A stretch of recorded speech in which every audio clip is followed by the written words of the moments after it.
Frank Warren, Derek Chisora's manager, UK's leading boxing promoter.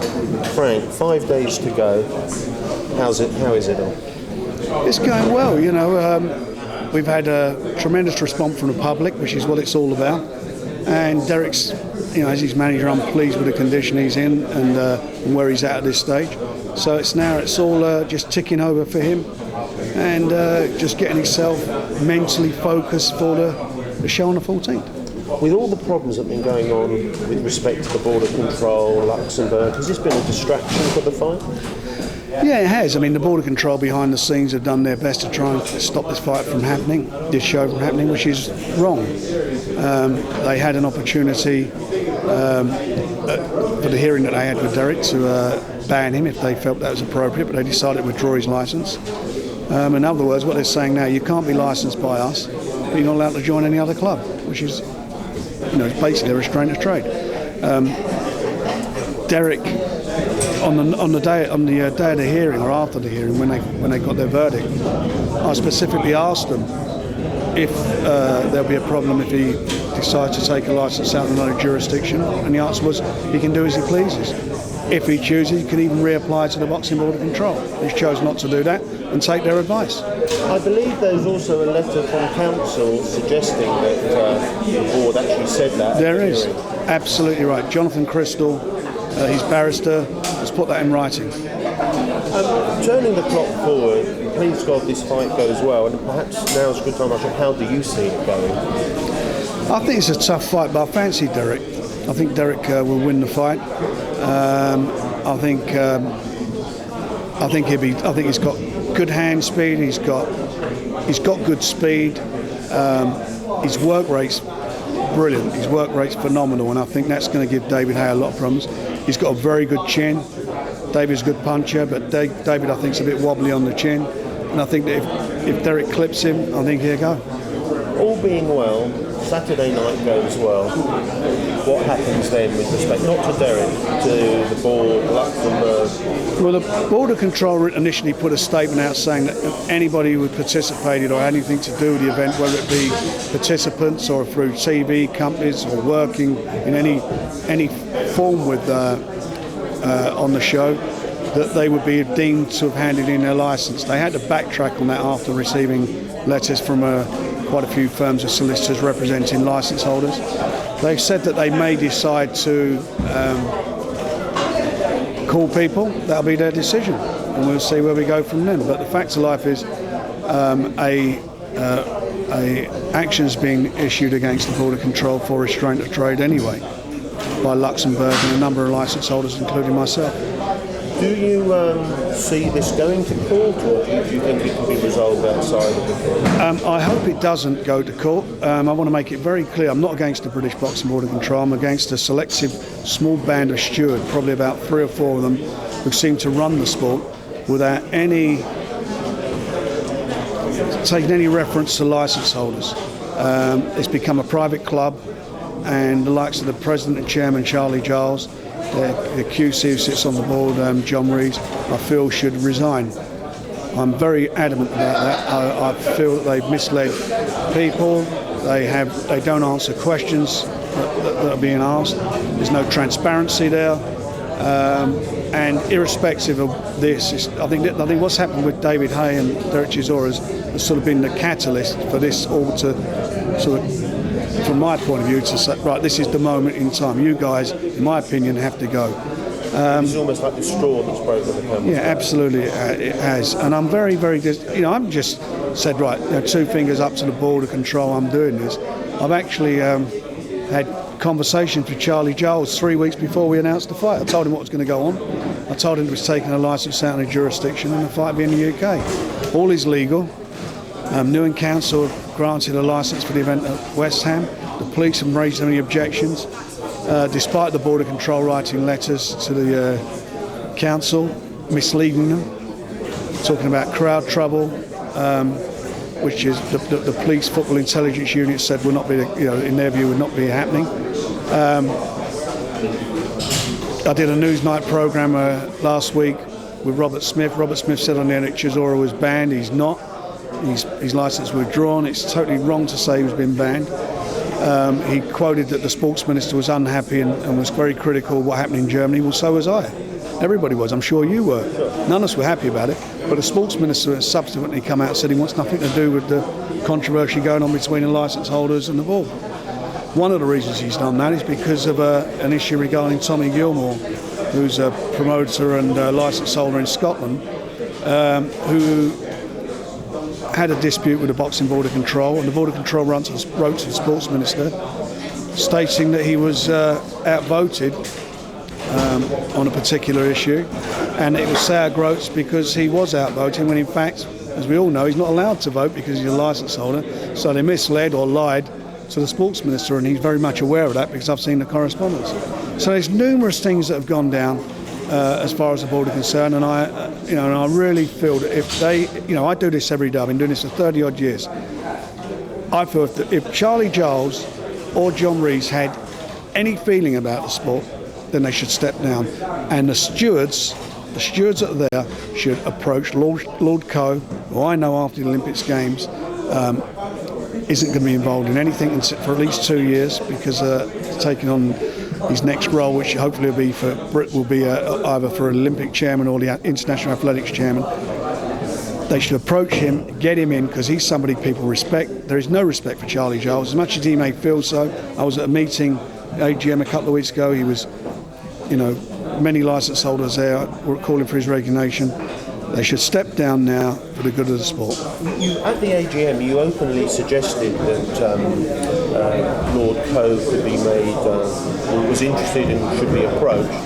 And on what grounds do you think Charlie and other members of the board could possibly say they don't need that credibility? I mean, why could anyone in that position, me as involved on the fringes of the sport, see that the chance of getting someone of that calibre involved can only be good for the whole sport? How can you say we don't need it? Well, first of all, he used to be a steward of the Boxing Board of Control, and he had to give it up because of his parliamentary commitments when he was an MP.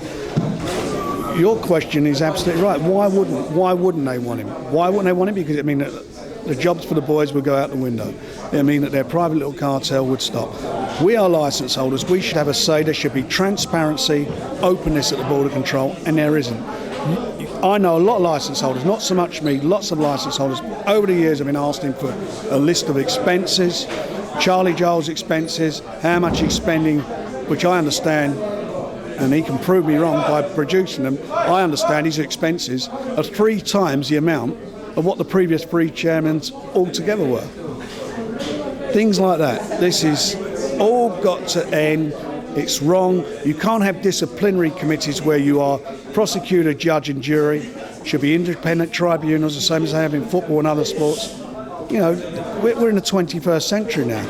And these guys are not, sitting there like, we're going cap in hand. They're out of touch with the sport. They're out of touch with what's going on at grassroots level. So many promoters now are leaving the umbrella of the British Boxing Board of Control, promoting outside of the Boxing Board of Control because of their attitude. Pat Cowdell, Alan Minter's son, Ross Minter, quite a few of them. I mean, you probably know more than I do about that, Robert. But that's what's going on. And there has to be a reason for that. And the reason is the hierarchy that are treating this sport like their private little fiefdom. One matter that's been raised by a number of people, I have to say me included, is that it seems that we have an organisation which holds itself up to be a national governing body that, again, forgive me for putting words into your mouth, because I think we both agree on this, we both like to be the governing body for British, or the regulatory body for British boxing, but that for some reason has got to a stage which you just said is judge, jury, the whole kit and caboodle. And there is no one outside that group that has any authority or regulatory issue. There's no oversight. There doesn't seem to be any votes for anyone. Forget licence holders even, but there's no external oversight whatsoever. There's nobody regulating the Boxing Board of Control. Charlie Giles, this gets to the nub of the matter in Germany. Charlie Giles was a steward appointed by the Boxing Board of Control to represent the British licence holders, i.e. Derek Chisora, myself and Dean Powell and the other Charles and the other licence holders were there. He was nowhere to be seen, and at the time he did come into the dressing room, he was of no help whatsoever and disappeared again, leaving us to deal with it ourselves. I made a complaint against his lack of support, and he's basically him disappearing.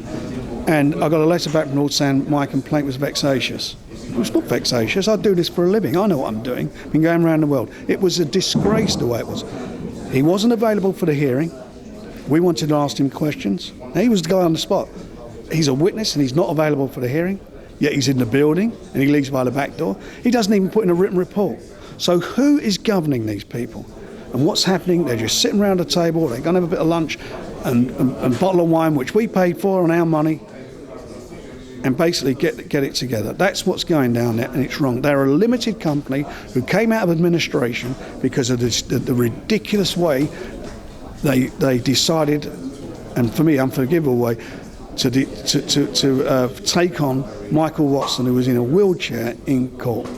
As a result of their negligence, had spent £1.5 million of the licence holders' money and had to go into administration. And even after that, you at the time were there to help them come through, because without your assistance, they may well have not made it through that machine. That may have been the case. And what I was concerned with was these, what was going down there was perceived as wrong by anybody. Whatever the rights and wrongs are, the perception was wrong. The guys in a wheelchair, they were negligent. End of story. That's what was decided in court, and they couldn't even sit down and do a deal with the lawyers. I had to I've never promoted Michael Watson. I had to get the lawyers together and say, "Hang on, you're killing everybody here. This poor fella needs to get some money. He needs to get some quality of life. You got to pay the money," and that's why I put a function on for him. I underwrote it for over 200,000 quid, and put in about 50 grand of my own money to help the situation. But the fact of the matter is, we're back there again. There's going to be a court case against the board, and it's going to cost a lot of money because a lot of things have happened here behind the scenes. That licence holders have stopped being allowed to earn a living. It's stopped me from being able to do what I would like to do because and the cost that I've incurred. All these things somebody's got to pay for them. So why should it be the licence holder board? That's not what it should be. It should be these stewards personally. And what they're doing at the moment is totally wrong, and they are killing the perception of the sport. They're out of touch with it. They don't even understand. A year ago, I told them Sky were going to cut their dates by 30 days, which is what they've done. What are they doing about it? They're supporting. We're going back to the days when I got into sport, when it was just BBC and one promoter. They're supporting that. Frank Maloney's lost his contract. Patton's lost his contract. You can't get a fight on Sky. Nobody can do it.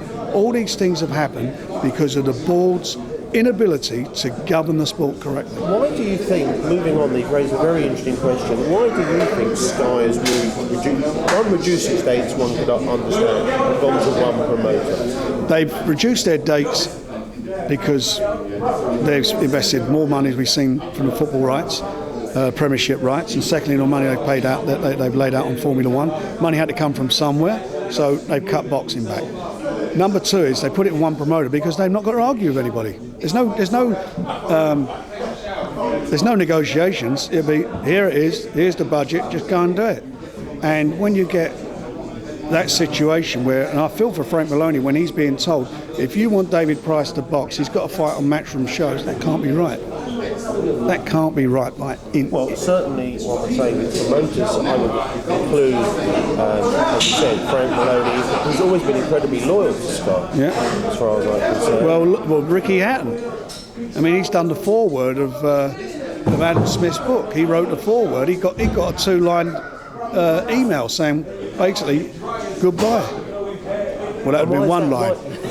It depends the length of the line.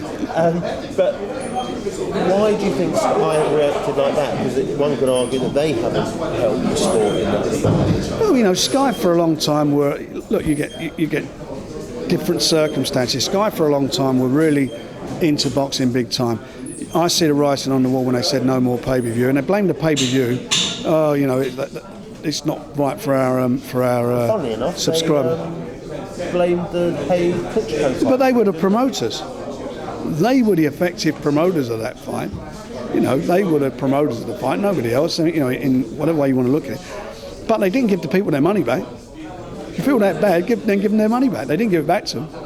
With talking about Sky, it's an open secret, I hope, that you're very involved with boxing, Hisham. Yeah, I'm an This investor. is an exciting prospect for British boxing and for the broadcast, and it's also good, as far as I'm concerned, that you're working with some grassroots promoters.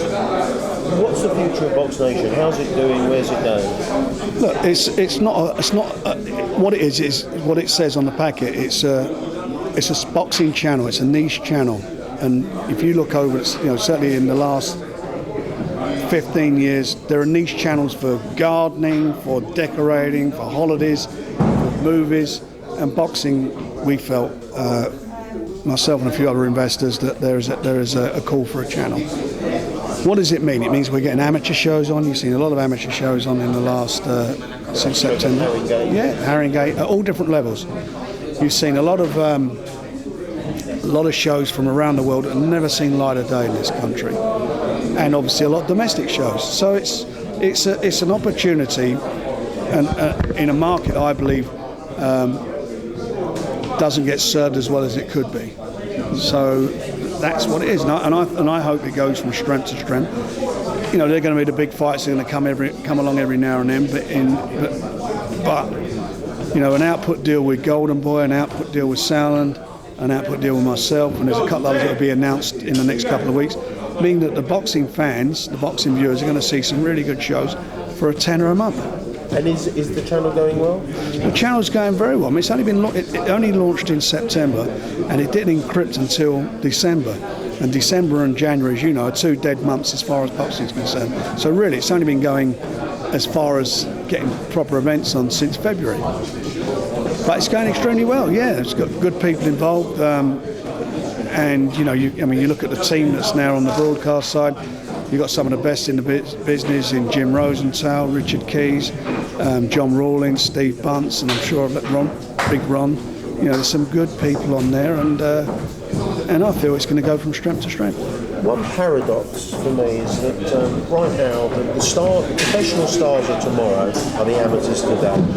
If we look at amateur boxing today, it's the strongest position it's been in for years. We've got our biggest squad going into the Olympics this year than we've had for years, and they say despite, if you include the girls, there's 6 or 7 real medal prospects. Yeah.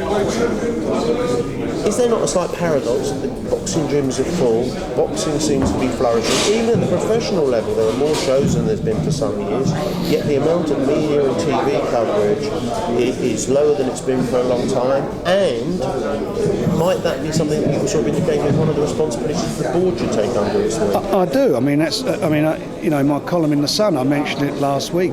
You look at Forbes magazine, the 2 highest paid athletes on the planet are Floyd Mayweather and Manny Pacquiao, and they beat Tiger Woods and Lewis Hamilton, all these guys. They made more money. So that tells you there's an audience there that obviously are parting with money because they want to see these guys. That's why they're making money. So of course it is. As you say, the amateurs, they'll all be over it. For example, BBC will all be over the amateurs. They'll be saying it's great like they do. But where are they as far as the pro boxing is concerned? They're not going to do anything afterwards. We've got a great opportunity. We've got a great team. Some really good fighters there. I'm not too much on women's boxing, but good luck to them, and I'm sure they'll do well. They're very dedicated. But on the male side, we've got some really good fighters in there. So I think it's going to be great. And you look back to the last few Olympic Games, the guys that come back, Audley Harrison, love him or hate him, but when he come back as the amateur gold medal from Sydney, he got more press than any other athlete. And that's Amir Khan, who won only a silver, got more press than any gold medalist. The public love boxing. It don't matter what they say, there's a great market for it, but it all depends who's sitting at the top of a TV company who decides whether they want to broadcast it. Well, as you probably remember, I was involved with BBC at one point, and that was when Greg was right at the top. Yeah. And the day that Greg left, I thought boxing was over at BBC, and in many cases it was. One last thing, to go back to, or 2 last things actually, to go back to the Board of Control, turn the clock forward 6 months, where are we going to be? Well, I would hope by then that Lord Coe's the chairman. And the sprat between Luxembourg and the board? Well, it needs to be something needs to be resolved one way or another. And I also, the Border Control got to understand they can't have a monopoly behaving the way that acts as a monopoly in the way they dictate and run the Border Control. But we don't have to stand for that in this day and age. And people are not going to stand for it. No one likes monopolies. Monopolies are not good for anybody. Competition's always good. Always makes it better for a boxer. It makes it better if there's competition because it means that people are bidding against each other. The Border Control had it their own way. And until these guys, in my opinion, resign and allow some leadership that comes in that is respected, and I've been doing this a long time, as I say. I'm the only, to blow my trumpet, I'm the only promoter who's an active promoter in this country that's in the International Hall of Fame. I've promoted more World Championship fights than anybody in the history in this of boxing in the UK. I've managed more champions than anybody in the UK. I must know something. Some of the things what I'm talking about. I must have some idea of what's going on, and these people don't. And it has to end. It's enough is enough. We want transparency, and we want the licence holders to be able to be involved in the decision-making process of their futures, because it's their future.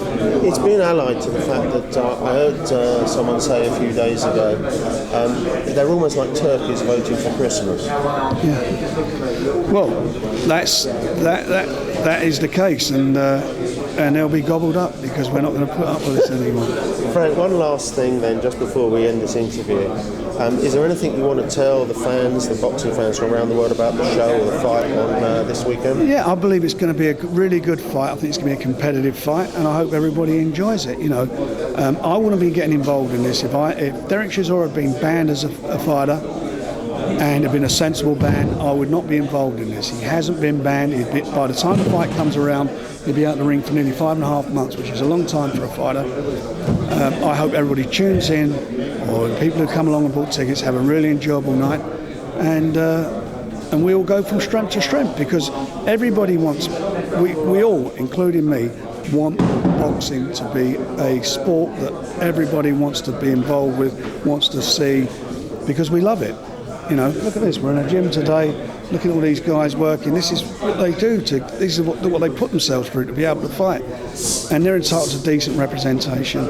And I hope that out of this show, I hope it's the catalyst for better things as far as the administration of boxing in the UK is concerned. Frank Warren, thank you very much. Cheers, mate.